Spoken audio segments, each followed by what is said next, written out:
to Szczechnica in Poland, near Wrocław. I am at a place called Camp for You, which is a campsite and it's sort of my base at the moment. And so this is a live broadcast. Now, first thing I'd ask, as always with live broadcasts, not to write anything untoward in anything rude or anything like that. And that's the first point. But as always, one can ask anything anything you fancy, based on just about any subject you want. Anyway, so I'm going to try and put this in a place where you can see me. Now, the first thing is I've got to apologise if there's a bit of wind around. My gimbal gave up at Dusseldorf, and I'm still using the one I had before that, although a new one is on its way. I bought the microphone. There's the mic. Well, it's my usual sort of thing. There's the proof, but I can't put it in because of the position of the gimbal. So if the wind stops you hearing what I have to say, then please write it in the comments, and I'll have to stop. Now, today, or probably last night, this channel passed 80,000 subscribers. So when I went to bed, I noticed it was on 79,994.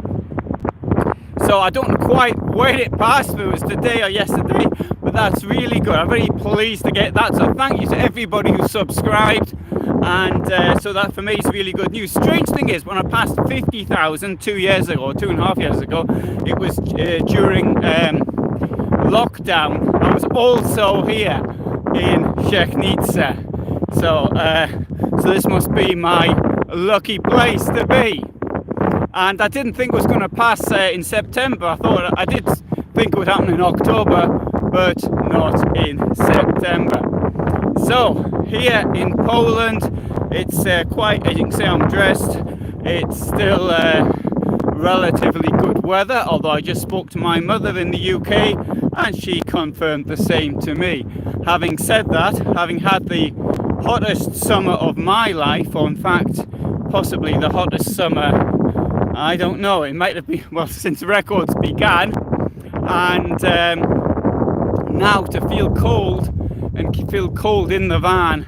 And one thing you feel in the van often, it's the damp. You can't seem to get out of it, so it's like seems a bit wet inside sometimes. I don't mean wet as in absolutely humid or something, but it always feels a bit damp after you've been cooking and things like that, which is of course the reason why many people don't like to shower in the van.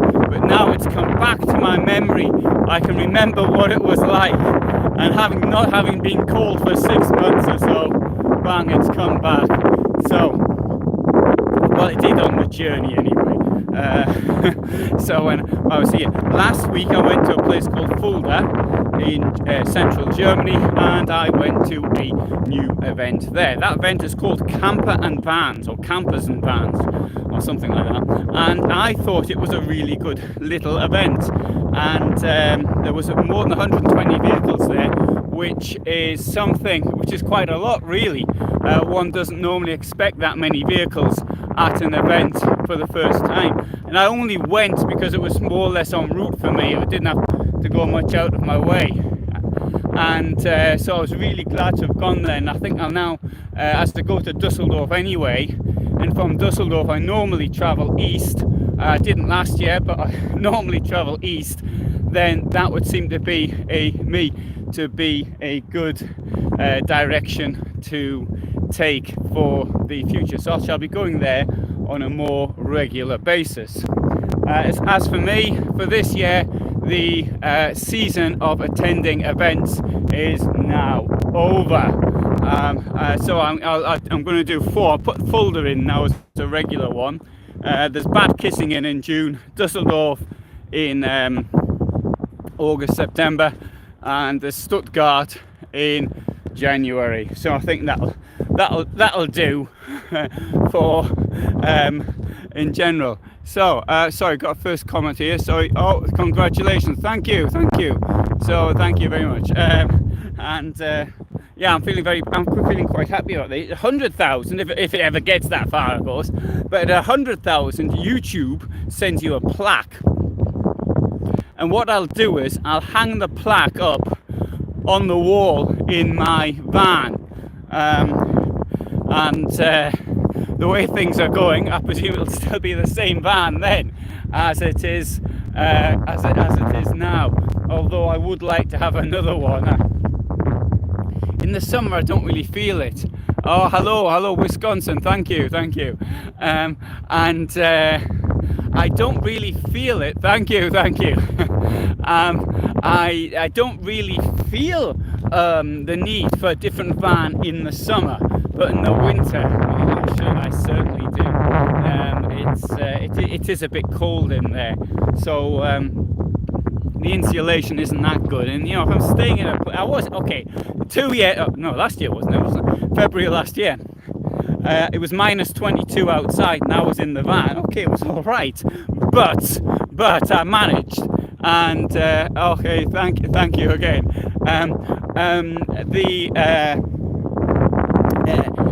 It's not something you have to prepare it and all the rest of it. So I would like a van with better insulation. Not only that, I see little things going wrong. My rear garage door sort of became misaligned, and it was a major task. Somebody was on it all day trying to fix it, and so it's things like that I think, well, right, I think I'd like a new van. Mind you, having said that, inside is more or less as I want it to be, so I don't really complain at that. Maybe it could be slightly more space for carrying stuff, and that would be all right. But other than that, yesterday I was talking to a couple who at the campsite here, there's a motorhome sales point, and there was a couple came in. They recognised me from videos, and anyway, so I was discussing their needs with them. And in the current market, things one can't be too fussy, really. And I think the main thing is probably you put layout over anything else, because otherwise you're not going to get what you want. And so it's this thing about getting the right layout, I think, more than anything else, because it's the layout which I think, to my way of thinking, which meets people's demands more than anything else. And for me personally, having lived in a van now for all these years, I'd rather the first thing I now think of is it how well insulated is it? But I think that most people think, well, how's the bed and that sort of thing, and then put up with other things not being quite right, so you end up with the engine not being what you want, or the or something else. But as long as the layout, the bed, the couple wanted the queen bed at the back rather than like the German layout, which most vans seem to have here, and so that was what they were looking for. And sorry, the audio's not the best. Sorry. Right. The thing is, I can't really do much about the audio. I can shout a bit. As you can see, there's no one around, so I can shout at the screen, but I can't. I haven't got the microphone. I can't put it in because of the gimbal is holding the phone in the place where it's the socket for the microphone. So I can't manage. Thanks, Mark.